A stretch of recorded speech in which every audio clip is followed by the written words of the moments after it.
પાણીપુરીના શોખીનો થઈ જાવ હવે સાવધાન। ઘટના અંગે વાત કરીએ કે પાણીપુરીના શોખીનો માટે આ સમાચાર ખૂબ જ જરૂરી છે। પાણીપુરી ખાધી હોય તો બીમાર પડવાનું નક્કી છે, કેમ કે દુર્ગંધ મારતા બટાકા અને ગંદા પાણીમાં મસાલો પણ બને છે તેવું સામે આવ્યું છે।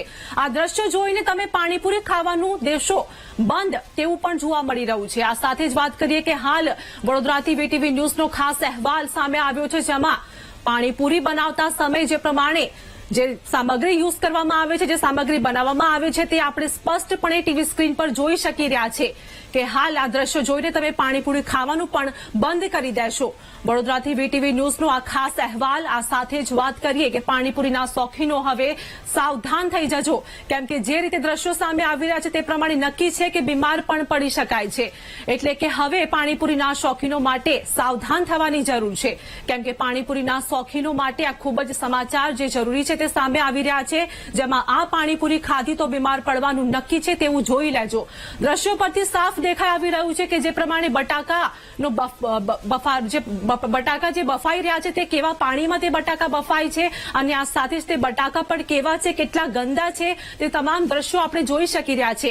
એટલે કે તમે આ મસાલો જો આરોગો છો તો તમને પણ બીમાર પડવાની શક્યતા છે, તમે પણ બીમાર પડી શકો છો। આ સાથે જ વાત કરીએ કે વડોદરાની આ ઘટના છે, વડોદરાના દ્રશ્યો સ્પષ્ટપણે જોઈ શકાય છે ટીવી સ્ક્રીન પર કે સડેલા બટાકા છે, અને આ સાથે જ કેવા પ્રકારના તેલમાં આ બટાકાનો જે મસાલો તૈયાર કરવામાં આવે છે, આ મસાલો બનાવવામાં આવે છે તે પણ જોઈ શકાય છે। અને આ સાથે જ વડોદરાની જે આ ઘટના પરના દ્રશ્યો પરથી ખબર પડી જાય છે કે બીમાર પડવાનું ચોક્કસ નક્કી છે।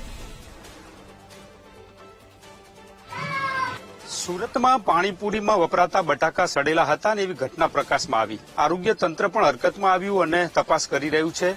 અમે વડોદરાના સમા વિસ્તારમાં આવેલા ખોડિયારનગર પહોંચ્યા છીએ।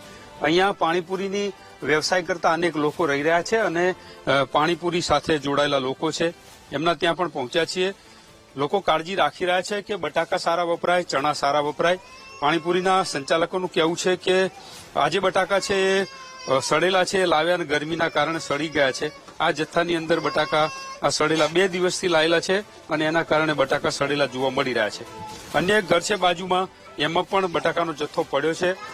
જે રીતે બટાકાનો ઉપયોગ કરવાનો હોય છે, સારા બટાકા વપરાય એના માટે ક્યાંક આ બટાકા જે બગડેલા હોય છે એને કાઢી નાખે છે, એવું કહી રહ્યા છે કે આ બટાકાનો ઉપયોગ અમે નથી કરતા।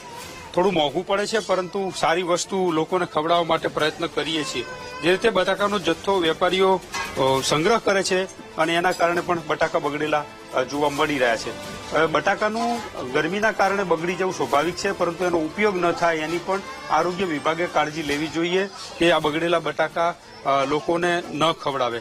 અહીં જે લારી ધારક છે એમની સાથે પણ વાત કરું શું કહી રહ્યા છે, કારણ કે જે રીતે ઉપયોગ થઈ રહ્યો છે। શું કહો છો, કેવી રીતે વસ્તુ વાપરો છો? કારણ કે એકદમ એક નંબર હારા વસ્તુ। હવે એ લોકો કહીએ કે હારામાં હારા ખવડાવો, પૈસા વધારે લેવો વાંધો નહીં એના, પણ હારા માલ ખવડાવો। તમારા ઘરે પડ્યા છે એમાં તો કેટલાક બટાકા બગડી ગયા છે, એનું શું કરે?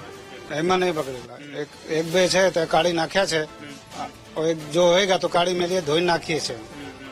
ચણા અને પાણી કેવું વાપરો છો? चना को प्रेशन का पानी आता है, आप भरिए से चना 90 रुपए किलो वाला लाते हैं, એવું છે બધું।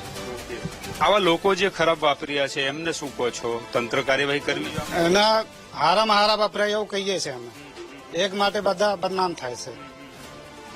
હારામાં હારા વાપરાય, જેટલા હો શકે વેપારીઓએ કાળજી રાખવી જોઈએ, જેટલું થાય એટલું સારો માલ વાપરવો જોઈએ, આ વેપારીઓ કહી રહ્યા છે। ગરમીના કારણે બટાકા બગડે છે, અથવા તો કેટલાક લોકો સસ્તા ચણા લાવી અને એનો ઉપયોગ કરે છે અને એના કારણે અન્ય લોકો પણ બદનામ થઈ રહ્યા છે। જે સારી રીતે વેપાર કરી રહ્યા છે એવા લોકોને પણ આવા સમયે મુશ્કેલી પડી રહી છે।